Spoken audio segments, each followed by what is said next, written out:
So you know those sad but true stories? We see a lot of that here. And unfortunately, it usually involves a lot of money and some very innocent person thinking they got a deal on a vehicle, but not so much. Let me show you what I'm talking about. So we got a nice Lincoln here, nice Navigator, looks pretty new, right? Well, this thing has fresh paint all over it, which is a red flag. Gal bought this car, unfortunately did not get a Carfax with it, which I always recommend doing, but this looks like a pretty nice rig. Well, there is some drivability issues. Had it at a shop. Shop really didn't know what they were looking at, but we do. Because we're a chassis shop, if you can see, we got it on one of our frame racks. This is our biggest rack. And there is a whole lot of mystery work going on here. And unfortunately, this car needs about $7,000 worth of work. And what I'm getting at here is, when you see a good deal on the internet, be careful of what you're buying. It doesn't have a Carfax, don't buy it. Especially if there's previous damage noted. We're going to go over the details on what we're seeing here, but I'd love to know what exactly that is and how that constitutes delivering it. This was at a body shop of some sort. Probably Midnight Auto will be my guess.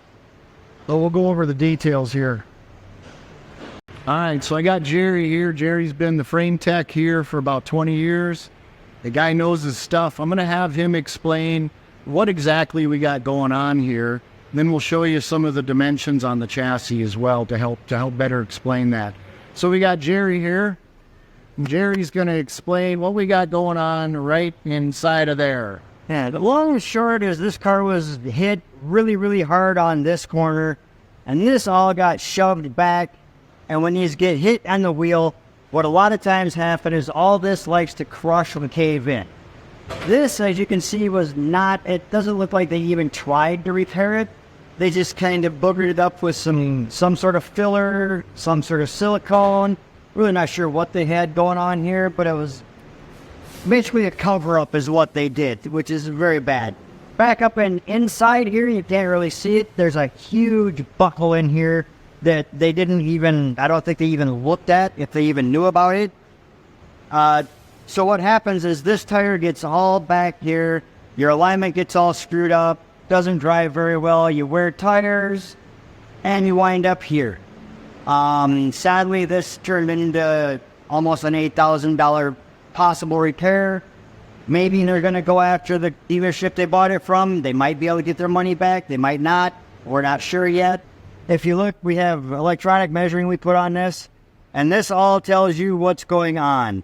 These here tell you how far the front is from the back. These here lines tell you where it is in relation left to right, and these tell you where it is up and down. This tells me right here that this side that the damage is all on is shoved way back, and that's indicated by the very large numbers in red. That is a very bad indication. If you have blue numbers, that's a lot better. Doesn't necessarily mean everything's perfect, but it's a lot better than high numbers in red. This here shows that it's down. This shows that basically this whole front section is shoved over to the driver's side. Very common. We see people buy vehicles that look great like this did. All this. They had a piece of tape, big weird tape over all this so you couldn't even see it. Once I started pulling that off, then I started seeing all these weird sins and whatever they decided they were going to do to try and make it pretty. Basically, they failed. Thanks, Jared. Appreciate that. All right, so here's some things to look out for when you're buying a car sight unseen on the internet. Obviously, a Carfax is huge, but not everybody reports to Carfax, unfortunately. Like this particular vehicle right here. This one here needs close to $8,000 worth of framework, and it looks okay. But if you look, you can see door gaps aren't perfect by any means. That's something to look out for. You know, these ones look good. The red flag on this one was that it had a fresh paint job pretty much all around, so that's never a good sign on a newer vehicle.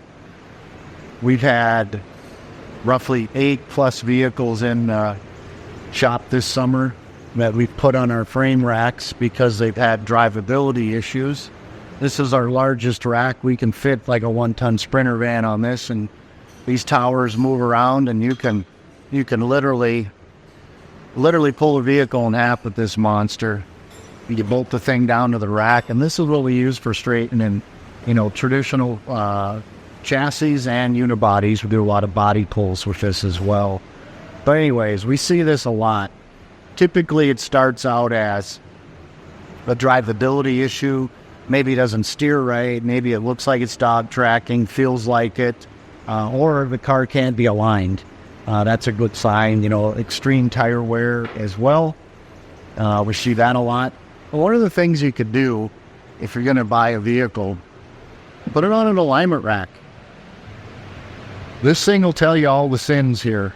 And this is where we do see a lot of previous frame damage come to the shop, is when we're trying to do an alignment and we can't get it aligned, or the adjusters are at their maximum. That's when we put it on the frame rack over here, and we put our electronic gauges on it. Yeah, and that'll tell us all the sins. Now, a bent suspension component won't show up necessarily on the frame rack, but it will show up on the alignment rack. And sometimes we have to go back and forth. But again, when you're buying a car sight unseen on the internet, if there's not a Carfax, see if the vehicle could be inspected locally.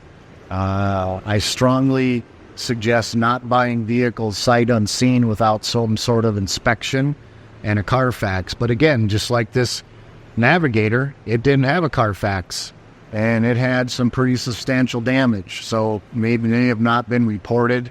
It wasn't an insurance claim. Maybe they hid the damage. I don't know. But there was enough damage done to this thing to push this entire wheel back enough to where this thing's kind of funky to drive. So anyways, going back to what I originally said, when you're buying a vehicle online, sight unseen, try to have it inspected somewhere. And more importantly, see if they'll put it on the alignment rack and put the gauges on it and see where it's at. Again, that'll tell you a lot. We've had, over 8 vehicles here this summer alone. And one of them my son ended up purchasing. It was a S4 Audi that had, I think it was totaled twice, had a mile-long Carfax, which evidently the customer maybe didn't think to pull. But the Audi had over $8,000 like this one in framework that was needed. And, from 20 feet away, the car looked fine, but it was far from fine. If you're looking to buy something, make sure you can get a Carfax on it. If the car has any history at all, you definitely want to look into that. But I'm just sad to see all these people buying cars and not knowing they literally bought a totaled car that had lipstick put on it. So do your homework, folks. Be careful when you're buying online. Have it inspected somewhere. Pay the money to do it, and have them put it on an alignment rack. That'll tell you all the sins. Check door gaps. If you can in pictures, door gaps, if they're tight at one end and open at the bottom, that's a good sign there's something going on here. So there you go. Be careful out there, folks. The internet is full of scammers.